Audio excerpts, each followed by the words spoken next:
Welcome to Shadowframe Stories. Everyone who lived in Greywill Apartments knew one strange rule. Never open a door you don't remember locking.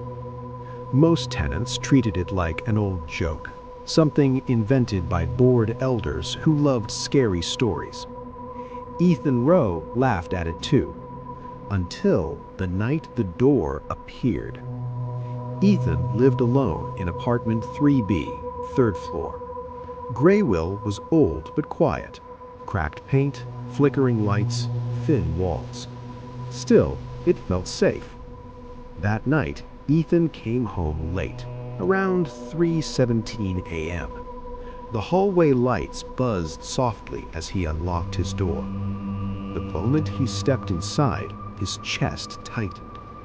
The air felt wrong, cold, still, like the apartment had been holding its breath. He turned on the light, and that's when he saw it. A door at the end of the hallway. Dark brown wood, an old metal handle. Scratches around the frame, deep and uneven. Ethan froze. That door had never existed. He walked closer, heart pounding, touched the wall beside it. Solid, real. No, he whispered.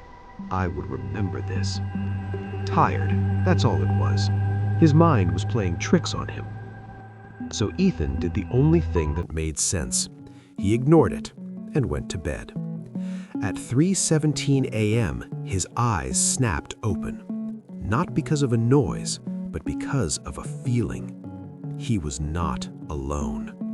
The apartment was colder now. Ethan slowly turned his head toward the hallway.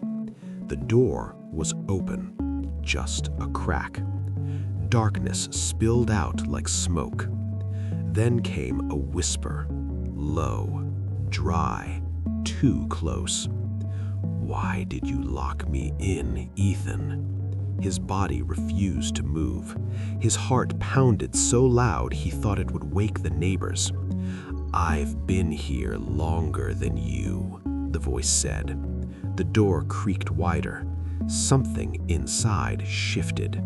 Not footsteps, something heavier, closer. Morning light erased the fear, or so he told himself. It had been a dream, stress, lack of sleep. At work, Ethan forced himself to laugh, to act normal. That night, when he returned home, the door was gone. No mark, no outline. Relief washed over him. I imagined it, he said. He slept easily.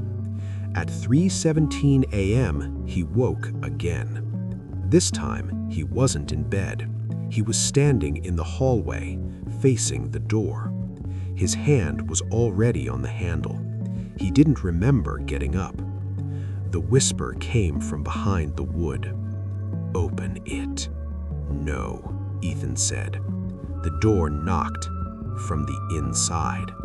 He ran out of the apartment, down the stairs, into the empty street. Ethan didn't stop until he reached the Hollowbrook police station. The officers listened patiently. They exchanged looks. One officer agreed to come back with him. Inside apartment 3B, the officer frowned. There's no extra door here, he said. Ethan pointed, shaking. Right there. The officer stared at the empty wall, then asked quietly, Mr. Rowe, are you sure no one else lives here? Ethan stayed with a friend that night. The next day, he returned to pack. As he moved the wardrobe, something caught his eye. Scratches, long, deep. Carved into the wall were words, written from the inside. You were never meant to leave. His hands trembled as he grabbed the last box. Finally, he opened the front door to leave and froze. There was a door where the exit should be. Brown wood, old handle, fresh scratches. This time, it was labeled bedroom. From behind it, a whisper spoke, using Ethan's own voice. "Thank you for waking me up. And now I can rest." That's when the truth hit him. He was never haunted. He was never followed. He had been swapped. The door closed at 3:17 a.m., and someone else walked out of apartment 3B, smiling.